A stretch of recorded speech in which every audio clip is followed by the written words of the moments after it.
Hey, Sean, this is one of those videos that I probably should have like scripted word for word and then put in stock footage and B-roll to make a true like video essay because I think it's important. However, the message here I think lends itself to a more organic delivery. So that's what I'm going with here. I'm using a handheld mic. This is what today is like. I want to talk about how to save the world, and I want to be clear up front that there's some stuff we can do.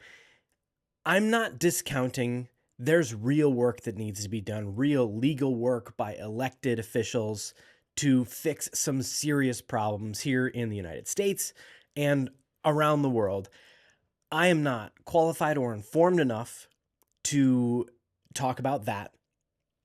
And what I'm going to talk about today is not making light of some very serious issues that are affecting individuals today, now, men, women, children, and all sorts of individuals that are having serious problems. This is not making light of that. What I want to do is take a look at what one little shift so many of us can make that could have a sea change on what it's like to be alive right now. And I admit also up front that this video is laced with naivety because I get that this is a pie in the sky big thing, but it can make a difference. It can make a little difference, and that little difference can have a ripple effect. And you'll notice it if you listen to me and you try what I'm trying. There's good things here. And lastly, I'm not doing this perfectly. This is not me telling you this is what I did and you can do it too. This is me saying I'm struggling right now, and here is what I have found to be helpful when I can do it, and I can't always do it, but maybe you can do it. So here we go. I went for like a year. I went for like a year without checking the news. And there's a sense of ignorance that I don't feel good about that comes from that. But then when the pendulum swings and I inform myself, what I find is that I'm angry. I'm aware of things, and these things are not things that I can do anything about. And that's incredibly frustrating. And so it puts me in the spot where I can do the same amount of stuff, whether I'm informed or not. I'm just sad and angry when I'm more informed. And I think what we slip into is trying to find that middle ground is important for me. I haven't yet, and this video is not about here's how you find what's actually going on, and here are reliable sources for news and journalism. That's not what this is because I don't know what that is, and I don't know anyone who does know what that is. And it can be a very full-time and all-consuming job to find accurate information. Because I'm not qualified to do that, and likely you're not qualified to do that, what many of us do is we go online sort of indiscriminately, and my vice, my I would say guilty pleasure, that's fair. It's not a pleasure though. It's doom scrolling. Mine is Reddit. I'm not on Facebook or Instagram or any other social media. I'm only on Reddit. And even my YouTube feed, I've turned off my watch history and search history. So when I load YouTube, I don't get recommended anything. I go to my subscriptions page and there are the people that I've subscribed to. So the only place I really like find this for me is Reddit. And Reddit is not unique. It is not a good place, nor are any of these others. And they're engineered in a way to get engagement out of you, to keep you there. And often that preys on some very natural instincts we have to scan for threats. That's a trick about humans that has made us survive to this point. We've been able to avoid all being eaten by lions because we learned to see the signs, and we were less reckless about walking through lions' dens than maybe we had been before. And it's this instinct which doom scrolling appeals to. It is just, hey, did you know about this? Hey, did you know about this? Hey, did you know about this? And over and over and over, and it scares us, and it creates this place in our head where we think we are getting informed, where we think we're getting some, and I'm not here to talk about the dopamine and the algorithmic manipulation that's happening to us. It's not about that. This content is designed not to offer us information in a clear way. It's designed to get a reaction out of it so that we can sell our attention to these networks that that run all of this, and it's often full of propaganda and influenced by paid advertising, and bad actors who are putting out content at a rate that we can't imagine to try to convince us of something. And we are eager to be convinced. And what I have found is that when I'm in this mode of like consumption and reaction, consumption, reaction, consumption, reaction, I'm unhappy. I sleep worse. I exercise less. I am not as attentive in the things that I need to do as I am. I am not as productive in my job when I get in these spots where I'm like checking Reddit for an hour. And it makes me cringe to think about how much time I have spent on it and how much time I probably will spend today and tomorrow and this week, though I may really make an effort to stop. It is an easy thing to slip back into. And like, well, I just want to know, like, what's the top thing? I just want to know, like, what I'm not going to spend more than a minute on it. And that's how it starts.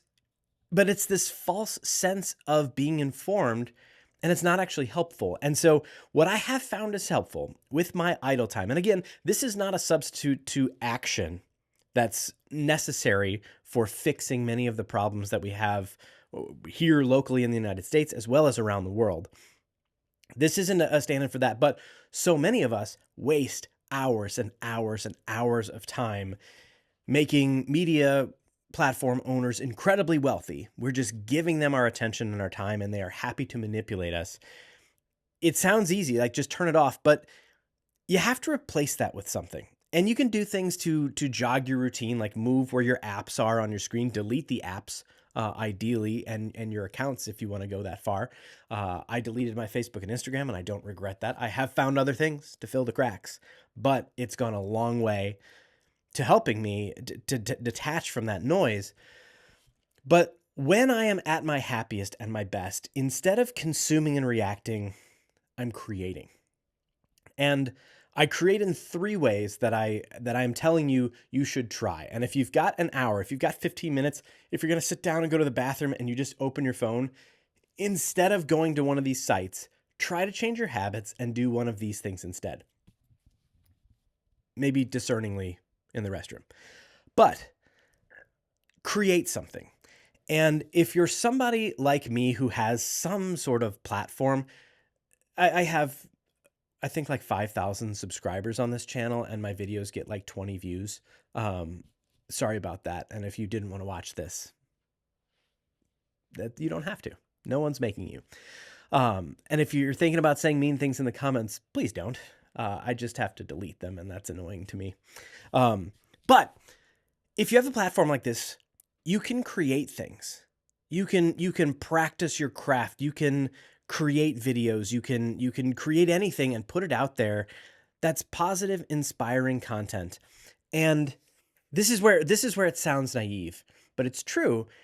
If you can create content that's happy, there are, again, bad actors who are putting a lot of money from other countries into influencing what we think, and it's working. There is a point, though. Here in the United States, with Citizens United a few years ago, now corporations and dark money can just funnel. Speech is not equal anymore, because the more money you have, the more speech you can buy. But there is a point where we stop paying attention to that, and there's a point where we can create so much more content and make their content so much less valuable that we can control the narrative. And when I look into the future and think to the conversations that I'm going to have with my kids and grandkids in the future, and students, and whatever else, the people that are coming behind us, to be able to say, yeah, for the entire period of whatever, I checked Reddit for an hour every day. I knew everything that so-and-so said, and I knew what these 6 people thought about it. And I didn't miss a single one for 10 years, for 20 years, whatever it is. What an awful legacy. And it's easy to see that when you zoom out, but it's so hard to see that on the day-to-day. You think, oh, today doesn't matter. Like yesterday didn't matter. But this is what's happening. And you could probably stop for a second and think, how many days have I been? How many weeks have I been spending at least 2 hours doing some sort of doom scrolling on some platform? And so in place of that doom scrolling, if we could create happy content, If we could create content that's inspiring, that shows us learning things, trying things, talking about love and equality. And again, I get that this seems naive. Oh, make happy YouTube videos and everything will change. It's not going to be quick, but it'll change you and it'll change the few people who may watch your video. Or if you have a large platform, it may change a lot of people. And there have been people who have been radicalized by bad actors who are profiting off of their attention and selling them products while pitching this narrative that plays into our natural fear and our natural search for threats. There are people who are taking advantage of that, and that's upsetting. But if we can create enough content where that content becomes harder to find because we're discovering things, that's what I want to look back on and say, yeah, we could make a whole bunch of content complaining about stuff and talking bad about people and tearing down what progress is being made here and there. It's so easy to lob negative opinions when you're not doing anything.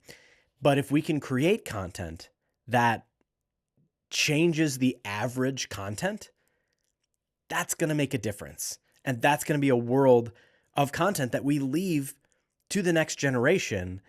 And you have to ask yourself, what kind of content do you want to contribute to that pool? Because I'd like to be able to say, hey, I didn't have all the answers, but I was supporting people who were doing difficult work, and I was talking about love and acceptance and the things that are going to make this world a better place. And it's hard to step out of that threat-searching, fear-based mindset, but it's something that is a uniquely human trait to be able to compose yourself, identify the threats, and still proceed with love and kindness.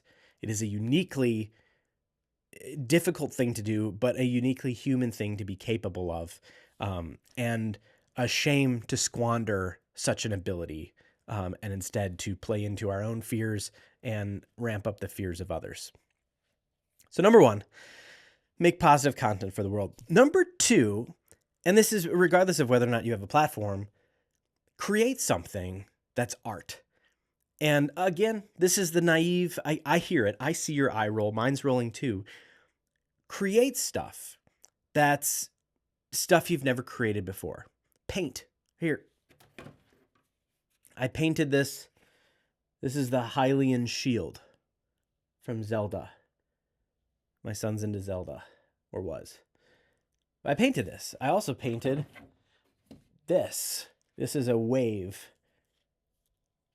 And I also painted this tree with the sun behind it, which was difficult. And none of that, it's not going to sell. That's not the point of it. I'm not getting good at painting, and it's not about being objectively good or bad. What's important from art is trying something that's difficult, seeing your goal for what you think might happen, and then seeing where you go wrong in your attempt to get there. And through that perspective, through that struggle, that adversity, that vulnerability, you can gain serious insights for yourself and perspective shifts to understand how hard it is for people to do what they need to do. And stepping into these unknowns and committing to learning something is a really important thing and a really difficult thing. And it sounds ridiculous to say, well, yeah, try to draw a picture of your father, your mother, your coworker, whatever. Try to just sketch a picture, and you will find, likely, that it is very difficult to do. But through that, we learn how hard so many things are, and we can start to have an empathy with the people who are attempting other things. And then our whole discourse online becomes so much happier because instead of just yelling at somebody for how naive their video may be, how crooked their hat may be, how whatever their whatever may be, instead of lobbing these criticisms of everything, we realize, hey, this is hard. And for me, music is the tough one. I've played instruments my entire life. I started saxophone when I was in kindergarten. I've done this for a long time. I've written music. It is hard to write a good song for me. And you will find that very seldom do I criticize a musician because I know it is a subjective and difficult experience to create something that wasn't there, especially to do it in a way where you're sharing it with the public, to know even if you're a successful artist, When you put your work out there, there's people who are going to just hate it and make content about how bad your content is. And that's a weird, awful thing. And by doing stuff, by creating stuff, we create a patience for one another. We create a space for one another to be vulnerable, to try things, and to be kind to each other as we do it. And again, it sounds naive, but what I do know is that any of my friends who make films, any of my friends who create music, any of my friends who do art, I have friends who do pottery, what none of those people do is talk down about other people's pottery or music or art or paintings or whatever, because they understand how hard it is and they would never want to discourage someone from creating that. And you will find that unless the only thing I criticize as a video creator, the only kinds of videos I criticize are videos that are just being rude. If it's a bad video, like a lower quality video, or they don't have the gear that another video may have, I'm not about to shout that down. That's awesome. Do something, iterate, learn something, experience it, create something, make me feel something. That's incredible. Do it. You have our full support as fellow creators.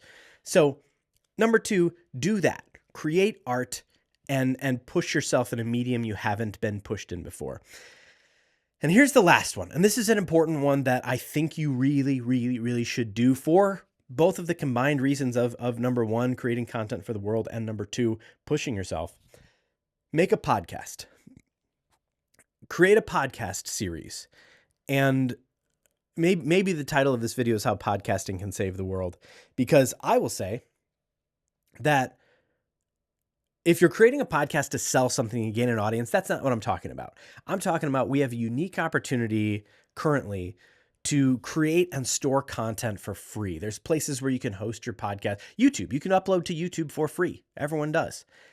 And you can park audio files in a private, unlisted page somewhere. You can make it a video if you want. It doesn't have to be just audio, but make a simple, unedited audio journal library and do it for yourself and do it for your kids. If I could go back in time and listen to my grandfather's reflections on what it was like to be an airplane mechanic in World War II, or my other grandfather, who was a radar sonar operator on a ship in the Navy in World War II, that's war. That's the front lines. That's doing these things that are difficult. And I would love to see what they were thinking. I would love to know why they were doing what they were doing, what was difficult. And we hear these narratives of like, oh, my grandfather did this so that his kids could be the first to go to college and then blah, blah, blah. I would love to hear that from them, but I can't. I will never be able to. But we have an opportunity to share our lessons that we're learning, the things that we are trying, the things that are difficult for us. We have an opportunity to share these things with our future generations. And again, I'm not talking about making a podcast to syndicate and make you a bunch of money. What I'm talking about is if you've got 10 minutes, instead of scrolling for 10 minutes, pull out a voice memo and talk to your future self. Give them a pep talk. What do they need to know? Talk to your past self. Tell them what you've learned. Talk to your future children or students or community, whatever it may be. But pick some random audience. What would you tell them? And again, through this, number 2, the creating art, by podcasting, we become better communicators. You learn to talk. You learn to create arguments. You learn to, not arguments, but you learn to illustrate a point and walk through something logically and keep track of different things. It is a helpful skill to have and to communicate. And again, it also shows you how difficult it is to do these things well. I've had to work so hard. I don't know how many times, and I don't want to be told in the comments, how many times I say during this video, but I have worked for years to try to do that less. And it's put me in a spot where I'm proud of that progress I've made, but that doesn't just happen. I've put in the time. I've created the content to develop that. And then if I can use that to not only develop myself as a communicator, to reflect and to educate the future generations and create something that they can reference as to what I was experiencing, what it was like to go through this, so that if something like this happens again in the future, we can reference what most people were doing, and we can look back on this sea of content that our parents and grandparents have made available to us, and we can build on that love and that kindness. We can do that for each other. That's incredible. And that positivity is going to affect us. And if you're finding that your podcast is a very negative, complainy podcast, make 2 more and try to just focus on the happy stuff. And you can shift your mindset. And again, I feel the eye roll because I'm doing it too. And it sounds naive, but it's true. And especially if you could choose between 10 minutes, let's say we hold ourselves to 10 minutes, 10 minutes of doom scrolling somewhere, or 10 minutes of recording a podcast for your future whatever, for someone else that you'll put on a thumb drive and give to them or something. I don't know. Whatever this is, the way that you will feel after you doom scroll for 10 minutes versus the way that you will feel after you record a 10-minute voice memo, those will be completely different feelings. And if they're not, do it again and again and again. And you will find that as you replace consumption with creation, you have agency again. And that helplessness that we feel when we're doom scrolling because we can't do anything, and we just get story after story after story of all this stuff and how angry everyone else is about it, that becomes who we are. That's our diet. And it changes how we think and our first reactions. And when we're out and about, we see something and we go back to the recent things we've seen and we find all that garbage that we've seen online. Where if instead, when we are out in the world and we see something, if instead of thinking of the awful things you saw online, if instead you think of, and again, this is a natural thing, like instinctually, you change your instincts to say, oh, well, I've struggled with this. I was dealing with that. That's difficult. I felt this way, and it seems like that person's feeling that way, and I felt that way too. That's a better world. And that's a better place to give to our children and our children's children and whomever may come after that. We have to create this positive atmosphere where we can learn, we can be vulnerable, we can try things, we can be wrong without having to feel bad about it. We can correct ourselves. We can have experiences that shape us and change us in positive ways. And so make a podcast. Make a podcast for whomever may come in the future. And if my children are ever watching this one day, hey, children, but know that there's some dark stuff that happens in this world, and you can try to consume as much of it as you can. You can try to contribute to it in some way and complain about it, or you can create and support as many people as you can. And you may not be able to affect change around the world or around the country, and you may not have control over things that are happening with legal official business in certain places, but you can have an impact on how you feel, how your family feels, how your classmates feel, how your coworkers feel, how your community feels. You can change that. And if you do it and 2 other people do it because you did it, there's going to start to be a change.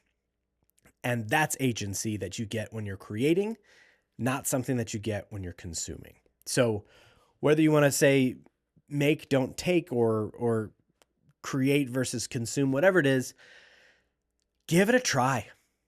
Give it a try. And if you made it this far in the video and you're still about to leave a negative comment, again, I delete them. I don't care. But take a second to see, would this work for you? Have you, before you criticize this idea, have you given it an honest try for a few days? Because it will have an impact.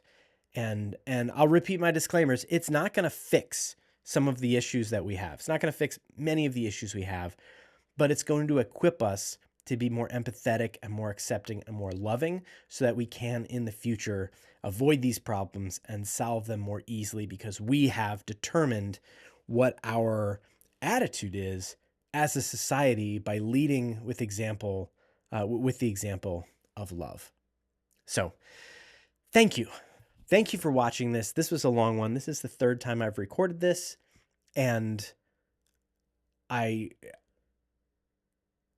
could have ironed this out and again made this a more concise essay, but my point is to flow naturally, to create stuff, to be vulnerable, to create imperfect content, because it's way better than consuming imperfect content. And I can tell you that this is the third time. This is what, 25 minutes long? Did you make it this far? Was I talking this entire time? Thank you. That's ridiculous. If you did, I'm spending 25 minutes recording this. I've already recorded it twice before and I didn't like them and I'm discarding them. I'm now going to edit it. And all told, that's like 2.5 hours that I'm not consuming other content. That's 2.5 hours that I'm creating something and iterating on myself and learning and improving and gaining empathy towards others who are doing the same thing. And you could do it too. And it feels really good when you get it right. Thank you for watching. I sincerely appreciate it. If you made it this far, I sincerely appreciate it. And if you're making happy content that you want to share with somebody, feel free to send it my way. I'm always looking for happy content and inspiration from fellow positive creators. That's all I got. Have a great day or night or whatever, wherever. See you later. Bye.